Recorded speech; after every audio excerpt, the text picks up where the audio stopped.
We're live now. Okay. Good morning. I'd like to call the meeting to order of the Barrie Police Services Board for Thursday, February the 22nd, and begin our meeting with our land acknowledgement. In keeping with Indigenous protocol and building respectful relationships between Indigenous and non-Indigenous peoples in Canada, it is customary to acknowledge the traditional territories and ancestral lands of Indigenous peoples. We'd like to acknowledge the sacred land on which the Barrie Simcoe Emergency Service Campus operates. It has been the site for human activity for 15,000 years. This land is the ancestral land of the Wendat and the Anishinaabe Nation. The treaty that was signed for this particular parcel of land is collectively referred to as the Williams Treaty. We are dedicated to honoring Indigenous history and culture. We also recognize the enduring presence of Indigenous peoples on this land and are committed to moving forward in the spirit of reconciliation and respect. Miigwech, thank you. Before we start into the meeting, I'd like to congratulate our newest Deputy Chief Burt, first meeting with the board. Congratulations, sir, on your appointment. Thanks very much, Chair. Our agenda was distributed in advance. Motion to approve today's agenda. Mr. Strong. So, Deputy Mayor Thompson. Any amendments, changes, etc. to the minutes? Seeing none, those in favor? Thank you. Not minutes, sorry, agenda. Any declarations of conflict of interest from any members with respect to today's agenda? Seeing none, thank you. Our minutes of our meeting of January the 18th were distributed in advance. A motion to approve those minutes. Ms. Strong? Deputy Mayor Thompson? Any amendments to the minutes, changes? Seeing none, those in favor? Thank you. Chief, I'll hand it over to you for a very special announcement, please, sir. Thank you, Board Chair. So it is a tremendous day when we are able to see individuals within our organization promoted. And I'm here to introduce our newest inspector, our newest member of our senior leadership team. So I'm going to read a little background, please, on Patrick Brouillard. Originally from Sudbury, Inspector Pat Brouillard commenced his career in 1996 with the Toronto Police Service. His police experience began in the city of Toronto, where it began. He was a patrol officer, and then several other areas, including foot patrol, robbery, and property crime and criminal investigations. He was later assigned to the intelligence section of the Toronto Police, where he worked for several years in the gun and gang task force, which targeted gun crime and gang enforcement throughout the GTA. His assignments were mostly around large-scale gang projects and focused on the surveillance and search warrant executions for firearms, gang members, and homicides. It was there that Patrick decided he would better serve the community he had chosen to raise his family in, and so in 2007 he began work with the Barrie Police Service. As he progressed through the ranks of constable and then sergeant and staff sergeant, he worked in a variety of assignments such as uniform patrol, street crime, drugs, downtown foot patrol, intelligence, and general assignments. He currently oversees the Major Crime Homicide Unit, Crimes Against Person, and Child Exploitation Unit. Until his promotion, and for the last 10 years, Pat has also served as secretary and then as vice president of the Barrie Police Association, where he was proud to serve its members in the time of need. And on a personal note, I've worked with Pat a number of times, and I'm very thankful for his purposeful actions to make sure our members have their voices are heard, and his focus on their wellness and well-being. So I am happy to introduce our newest inspector. So congratulations, Pat. Thank you very much.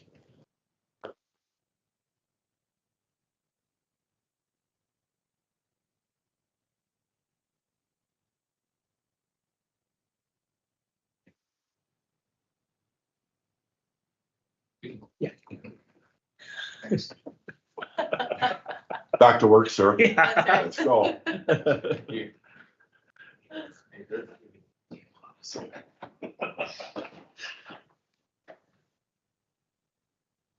Chief Johnson, thanks for that.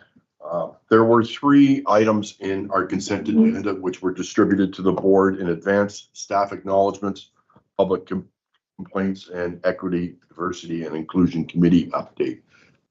Are there any of those consent items members would like pulled, or any questions for the chief and team? Seeing none, a motion to receive those consent agenda. Ms. So Strawn, moved. Deputy Mayor Thompson, all those in favor? Thank you. And Chief, I will hand it back over to you, please, to introduce your XO and an update on the 3D3. Thank you, Board Chair, and I'm very excited for this next presentation. My executive officer, Stephanie McGibbon, will present to you an initiative the Barrie Police Service undertook last year, directly resulting from a number of things, one of them being our systemic review, but our continue and the board's ask of the chief and the chief's ask of our organization to focus on the wellness and development of our people. And I think you'll see as a summary of the initiative, the executive officer will speak to the value of the program and certainly the impact on the officers involved. Welcome, Sergeant. Thank you, Chair. Thank you, board members and members of LT here present and everyone attending virtually. I'd like to provide you with a brief presentation on a unique and impactful program that was created and implemented for members of the Barrie Police Service for the fall of 2023. I share this because it's important to discuss how our police service is developing its members. For several years, the Barrie Police Service has maintained a close relationship with the Treaty 3 Police Service. Last spring, collaborative discussions amongst our services sparked the idea of creating a ride-along program. This initiative aimed to provide Barrie police members with a distinctive opportunity for operational deployment alongside our partnering service. During their deployment, our members would immerse themselves in traditional Indigenous cultures and practices, equipping them with the culturally sensitive approaches when interacting with Indigenous community members. Additionally, this experience would enhance their effectiveness in dealing with all marginalized community members we engage with.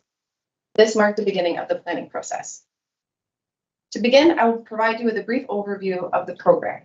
Once logistics were finalized, information about this opportunity was shared with our service through an expression of interest process. Ultimately, we received interest from more members than we had available spots. Those selected represented a diverse cross-section of the police service with a significant proportion coming from frontline positions. From September 17th to December 10th, rotating teams consisting of 2 Barrie police members embarked on 2-week deployments up north. Just as they would in Barrie, our members arrived in Kenora and on their first day reported to Treaty 3's headquarters for shift in full uniform capacity. They were partnered to ride along with a frontline Treaty 3 police officer. Our first 2 members were welcomed with an opening smudging ceremony led by a community elder, effectively setting the tone for the culturally rich, meaningful, and eye-opening experience that awaited them. During their shifts, they would respond to calls for service within Treaty 3's patrol area. And if you're unfamiliar with it, here's a visual of the area that they serve. This is what 55,000 square kilometers looks like. And just to provide a bit of perspective, Barrie spans approximately 100 square kilometers. Over the coming weeks, our officers responded to remote communities facing disadvantaged and challenging living conditions arising from diverse economic, social, and political circumstances. They encountered areas with undrinkable water and witnessed the environmental impacts of old paper mills polluting the rivers and streams, affecting local wildlife and the health of their surrounding communities. Now, our officers became integral parts of the policing efforts within these Indigenous communities they attended, particularly when addressing individuals dealing with addictions and/or mental health challenges. They had the opportunity to witness firsthand how Treaty 3 officers approach these situations with a heightened sense of empathy. Officers spoke about witnessing the mutual respect demonstrated between the officers and community members and how it showcased a deeper and more meaningful connection. Not only were the community members respectful and polite with Treaty 3 officers, the officers were often thanked for their response and their ability to appropriately address their situation. It was evident to our officers that the Treaty 3 Police Service had developed a genuine connection with the members they served.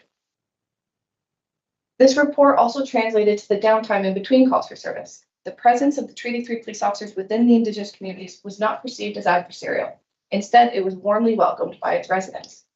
One of the comments from our members highlighted how Treaty 3 adheres to a policing model that emphasizes the importance of building relationships with the communities they serve, which is also a goal that we strive to achieve here.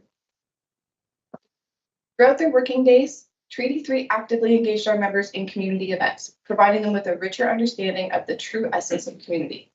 Our officers participated in a truth and reconciliation gathering and powwow. They participated in sweat lodges with traditional songs and drumming, and also the Take Back the Night Walk. They conducted marine patrols, partially to attend remote water access communities, and some officers attended the Kenora Justice Center to observe its emphasis and approach to restorative justice. Other days, our officers attended local schools to meet with community youths and attended the Harvest Feast, where they learned about Indigenous folklore and cultural learnings. Now, on their days off, there was a lot of fishing. I can't blame them. The walleye, which are pickerels, but are renamed somewhere just north of Sudbury, are big and healthy. But our members didn't fish alone. They were frequently invited out on personal boats of Treaty 3 platoon mates or members, providing our officers with a different way to see, explore, and appreciate the land. The program ended with our 2 final officers participating in a smudging ceremony with a final song dedicated to their safe travel home, which was shared to me is considered an honor among Indigenous people. While there is a cost associated with our members participating in this program, our primary objective was member development. Financial considerations were a joint effort. Recognizing how this program would complement the staffing shortages faced by the Treaty 3 Police Service, our collaborative approach had proven to be impactful and cost-effective. Recognizing that the Truth and Reconciliation Commission of Canada, in Call to Action 57 of 94, urges all levels of government to educate public servants about the history of Indigenous peoples, the report recommended training programs be implemented to enhance skills in intercultural competency, conflict resolution, human rights, and anti-racism. And I would argue that the most organic way to educate our members about the history and impact of residential schools, treaties and Aboriginal rights, Indigenous law, and Aboriginal Crown land relations is by giving them the opportunity to partner with and work alongside the Treaty Police Service, gaining firsthand experience by policing with Indigenous communities they serve. Members who participated in this program have had their perspectives broadened, allowing them to approach their role in a heightened sensitivity and awareness. They now not only have a deeper and more genuine understanding, but also empathy for both our Indigenous community members and every individual in our broader community, the Barrie community. Now, I have a few thank yous. To the Treaty 3 Police Service, thank you for your collaboration with this program. We deeply appreciate the commitment and teamwork demonstrated by the members from your service, which has contributed to the overall success of this collaborative effort. Thank you for welcoming us into your communities, your police family, and at times even your homes. The warmth and acceptance our members experience both on duty and off duty have undoubtedly enriched their perspectives and contributed to their personal and professional growth. I'd also like to thank the many Barrie police units who played crucial roles in the program's success. All of our members who showed genuine interest in participating in this opportunity. Your desire to learn, be vulnerable, and explore new ways in which we can approach policing is truly inspiring. Thank you to our wonderful auxiliary officers and Citizens on Patrol volunteers who assisted with transportation of our members to and from Pearson Airport, the Fleet Unit for providing a vehicle for our members' travel up north, our IT unit, the Finance Unit for helping with logistics and overseeing members' expenses, the Training Unit for providing the program with a universal kit containing officer use of force items and first aid essentials for use during their deployment, the HR Unit, and the Barrie Police Association representatives who answered my many questions, ensuring the success of the program and the best interests of the service and its members. I'd like to speak to the feedback that we received after the program had completed. And I wanted to end this presentation with a few quotes, excerpts from their email submissions. From one officer, they said, "I learned so much about Indigenous culture and how policing differs within Indigenous communities. I can honestly say it has inspired me to become more involved in Indigenous practices and to deepen my understanding of the culture, which I hold the utmost respect for. Thank you for allowing me to be a part of this process."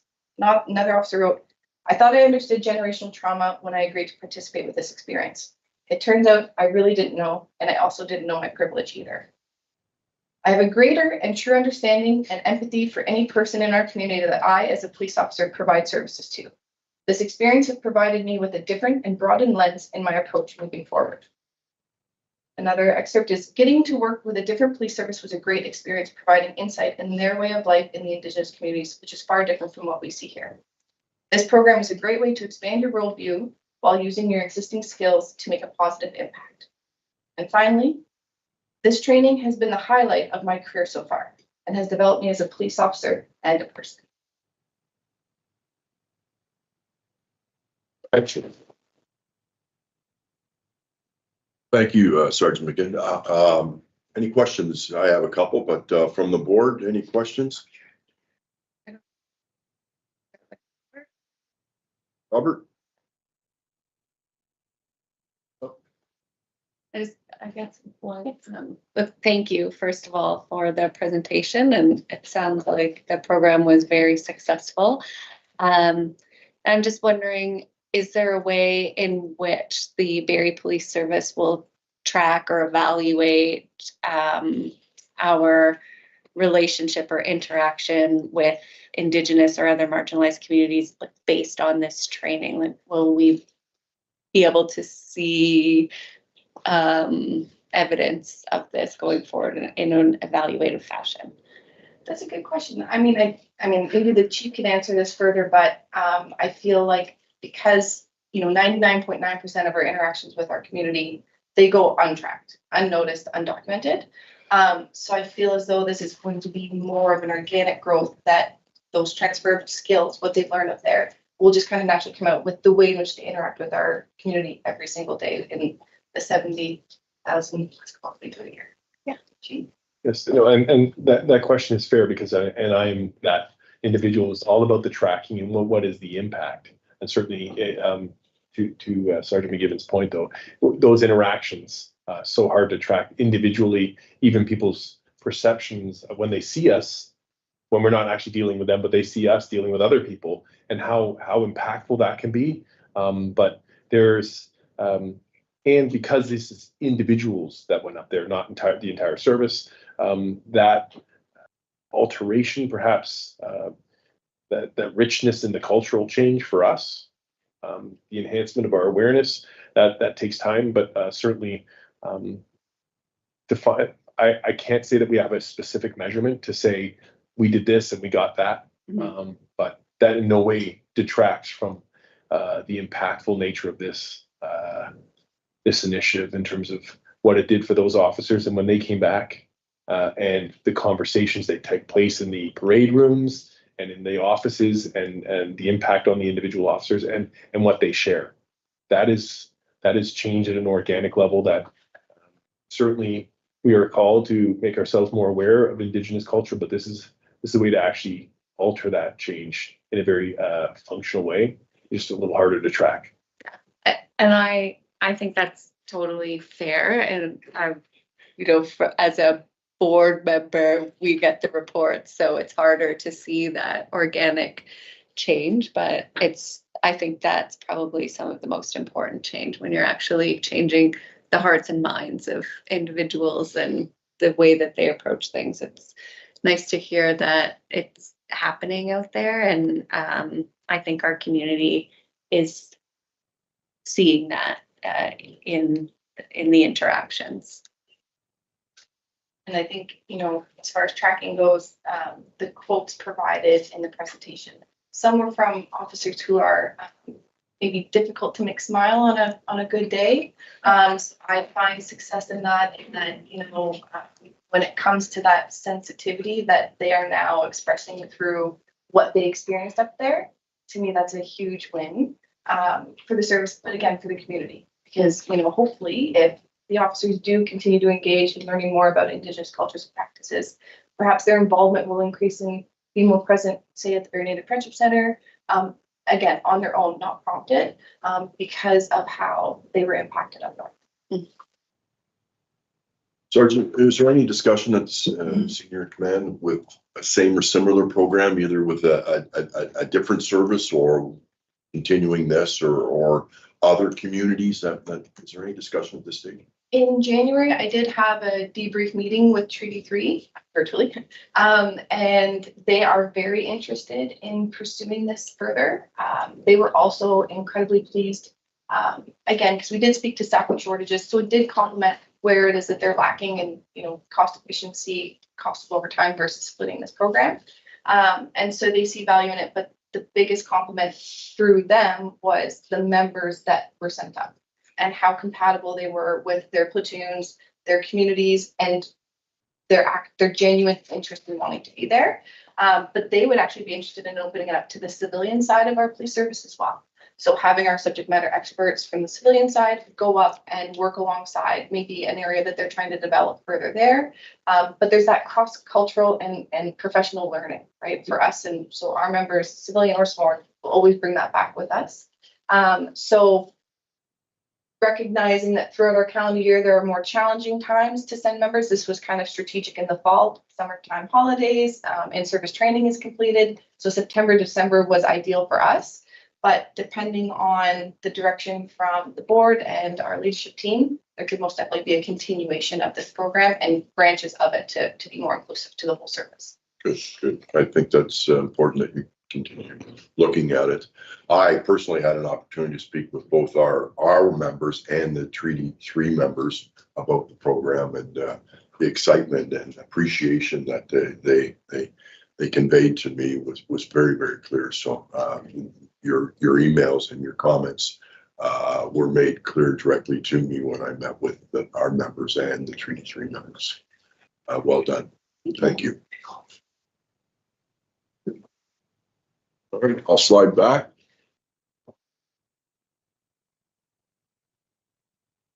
And once again, Chief Johnson, I'll hand it over to you for your monthly update, please, sir.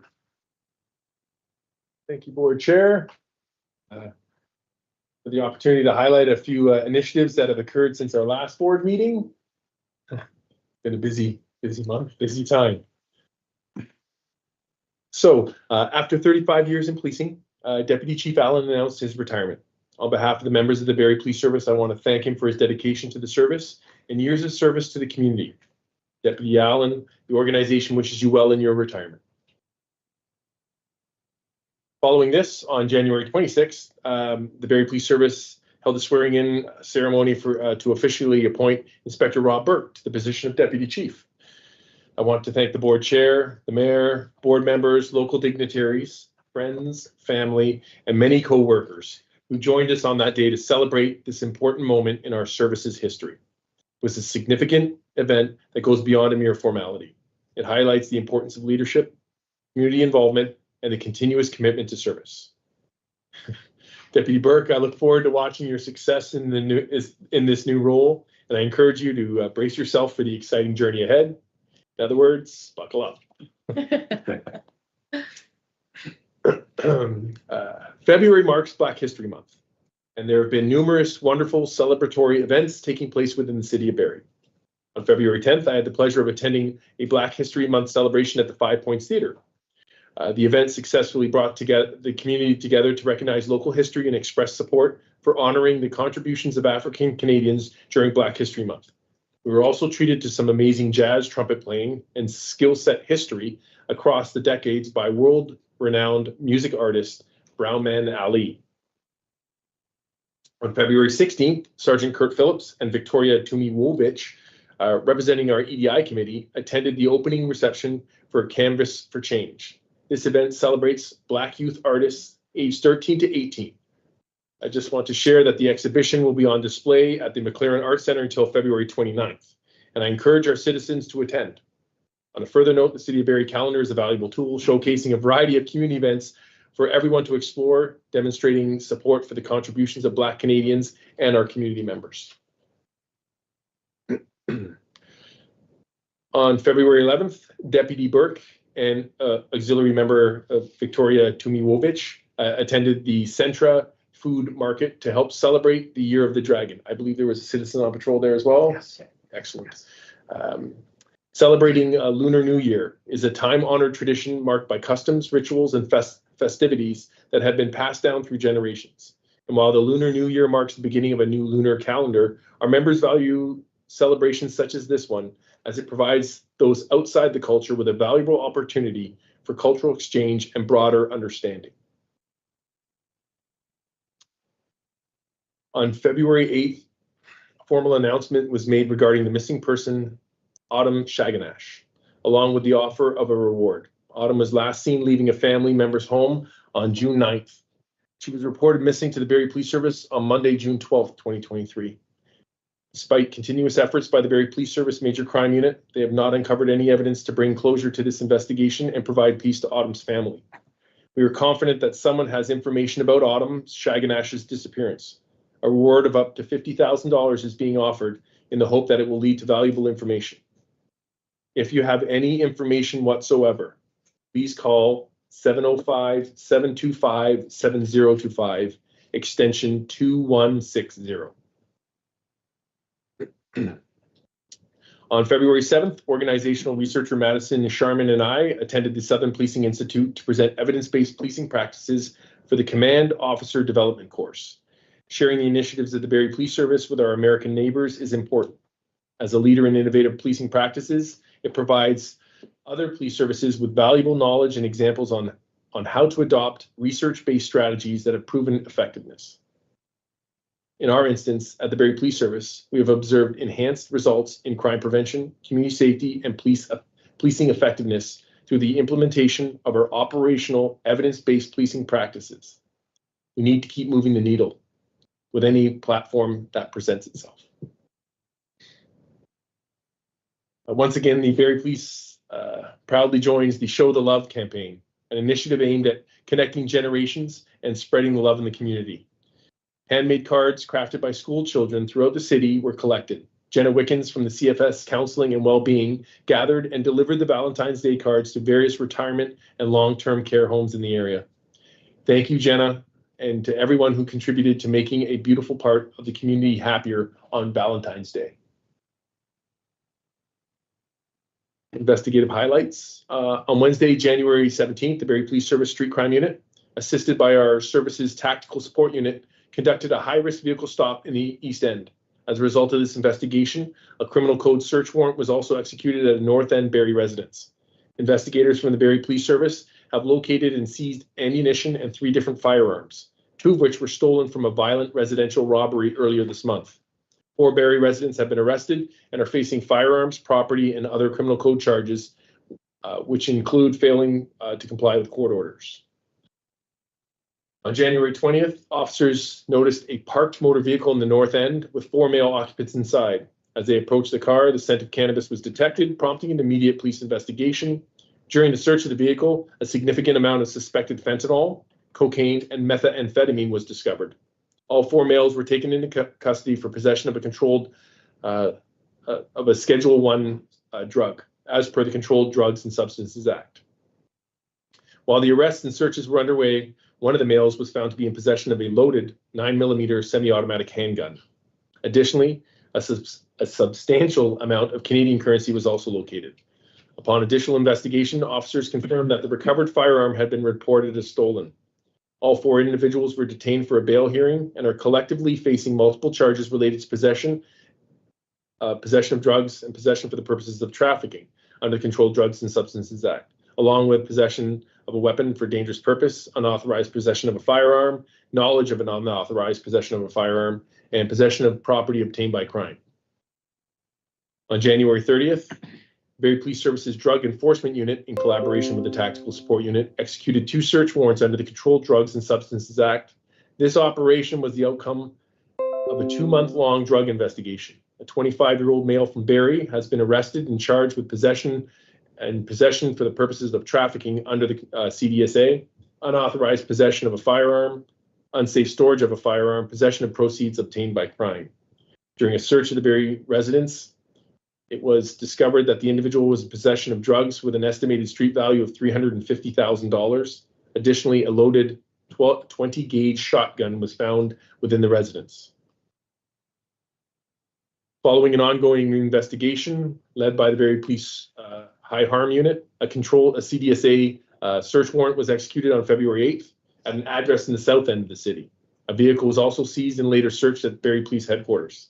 The investigation targeting the trafficking of narcotics resulted in police confiscating cocaine with an estimated street value of $13,000 and a significant amount of Canadian currency. A 23-year-old resident of Barrie has been charged with possession and possession for the purposes of trafficking cocaine, as well as possession of proceeds obtained by crime. These noteworthy incidents highlight but a few of our service's proactive efforts to keep our community safe. And hot off the presses as of yesterday, a street crime investigation located stolen property and those responsible. Barrie Police Services Street Crime Unit recently conducted a lengthy criminal investigation that focused on break-and-enters and thefts that occurred in the city of Barrie and in nearby Simcoe County communities between August and December last year. As a result of the investigation, numerous criminal code search warrants were executed within the city of Barrie and the surrounding area. This resulted in the arrest of 6 individuals who have been charged with 45 criminal code offenses, including break-and-enter, possession of break-and-enter instruments, possession of stolen property, theft of motor vehicle, multiple other charges. The investigation also netted the seizure of the following stolen vehicles, which were valued at $643,000. Two U-Haul trucks, a U-Haul Cube van, a U-Haul Sprinter van, a tent trailer, a Dodge Ram truck, 2 motorcycles, antique Dodge Challenger car and enclosed trailer, a minivan, 2 Ford F-150 trucks.